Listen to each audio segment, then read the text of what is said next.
as I went. Greetings, Midcoast ukuleleans. This is Jeff Weinberger coming at you here. This isn't so much a song tutorial. Lately I've been kind of honoring a request by a member or two of our group to do more theory-oriented videos, and this one's kind of music theory, but it's also a lot about strumming, and I know all of you are curious about strumming and how to get the right stuff going in your right hand. So I'd like to talk about three Midcoast Ukes songs today that kind of are perfect examples of the backbeat. You've heard me talk about the backbeat so many times, but almost always when I talk about the backbeat, I'm talking in relation to a rock song, a beat-oriented song with a drum kit in it, and things like the Beatles and the Rolling Stones and the Animals and the Who and Led Zeppelin, and rock and roll has a very obvious backbeat in it that almost hits you over the head. But some of the more folky type stuff that we do, and some of the more spiritual and country stuff we do, that also benefits from a nice backbeat. So let's examine three songs that we do, easy songs. This Land Is Your Land, one of the oldest ones in our repertoire, and the one that we seem to play most often when we get together and play. So This Land Is Your Land, even though the strum is a simple down, down, down, up, down, up, down, down, down, up, down, up. If you just played it like that, that would probably put people to sleep. That wouldn't be all that entertaining. But if you give a little more oomph on beat 2 and a little more oomph on beat 4, and oomph meaning hit it harder, give it emphasis, accent it, that really moves the song along and makes it a little bit more entertaining and makes the crowd want to clap along or just be involved more. It's a little more engaging to listen to music when it has a strong rhythm to it. So instead of just down, down, down, up, down, up, down, down, down, up, down, up, which would be a snooze fest, go down, down, down, up, down, up, down, down, down, up, down, up. All of a sudden, there's a little more energy there. When you hear that, it kind of draws you in, and you know something good's going to happen. If somebody's laying down a nice, solid, tight rhythm like that, it makes you want to listen to whatever they're about to sing, or if there's an instrumentalist, whatever they're going to play. So it's really important to emphasize the backbeat when appropriate. Not on ballads so much as a lot of ballads. We need a softer sound, and it's not so hit you over the head like that. So This Land Is Your Land is an important one. I'll Fly Away is another. That's more of a spiritual tune and more of a bluegrass / country song associated with the American South. And so I'll Fly Away definitely has room for a backbeat in it.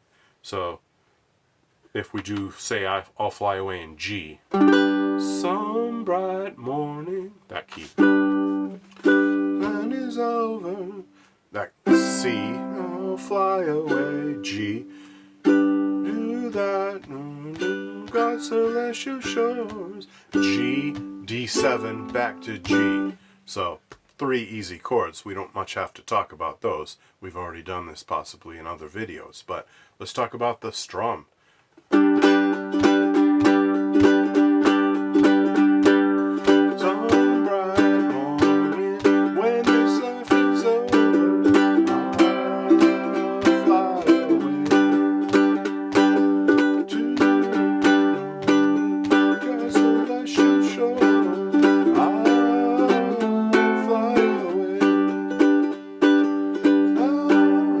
To the chorus. So right off the bat you can hear that it has this kind of infectious rhythm, and because it's kind of a spiritual / gospel / religious type of tune, that lends itself really good to hand clapping, which is what church choirs do. They go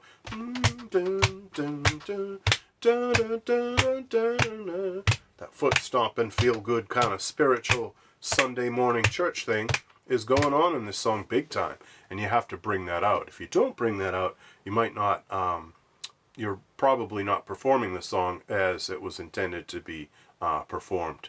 So give it that extra oomph on 2 and 4. 1, 2, 3, and 4, and 1, 2, 3, and 4, and. Or when I sing, I actually simplify. I just go boom, chick, boom, chick, boom, chick, boom, chick, boom, chick, or sometimes boom, chicka, which is down, down, up, down, down, up. instead of down, down, up, down, up, down, up. So I might do a simpler strum when I'm not singing, and then when I'm singing, I simplify it. I'm sure you do that too. You kind of cut some of those up strums out of there to make life simpler, so you can concentrate on the singing part or the lyrics. So it's 2 and 4. 1, 2, 3, and 4. 1, 2, 3, and 4. No matter how you slice it, it's always that 2 and 4. Whether you're doing a very simple strum, boom, check, boom, check, boom, check, boom, check, or busier, boom, check, check, check, boom, check. Always 2 and 4. And then the last one I wanted to talk about was King of the Road, Roger Miller, country. That was most definitively a country song, kind of a country pop song. And that's not rock and roll. That's not, you know, with big loud drums, Ringo Starr back there, you know, hitting the drums real hard, and She Loves You, Yeah, Yeah, and all that. It wasn't that kind of song. It was just a laid-back story song about a guy that was kind of a homeless guy, or well, you know, back then they would call a bum, but today we, you know, are a little more respectful, because it's a little more common to be homeless these days than maybe it was back then. But the you know, whole story behind it is the emphasis, not the beat. We're not talking about big production with a big sound. It's kind of a simple sound with a very clear acoustic guitar and a little bit of bass and not much else besides the voice. So in King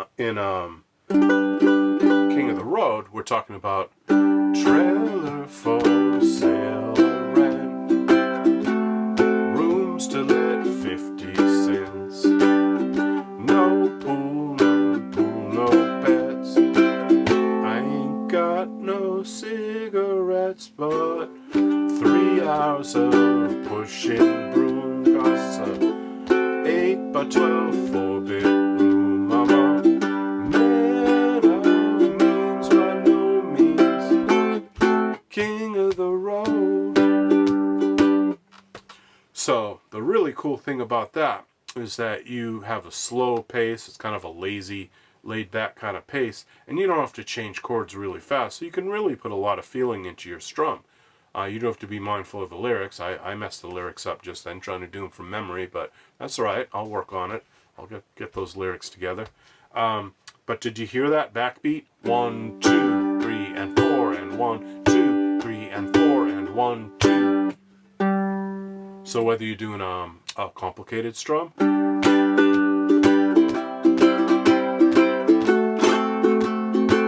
throwing all kinds of stuff in there, or a simple strum,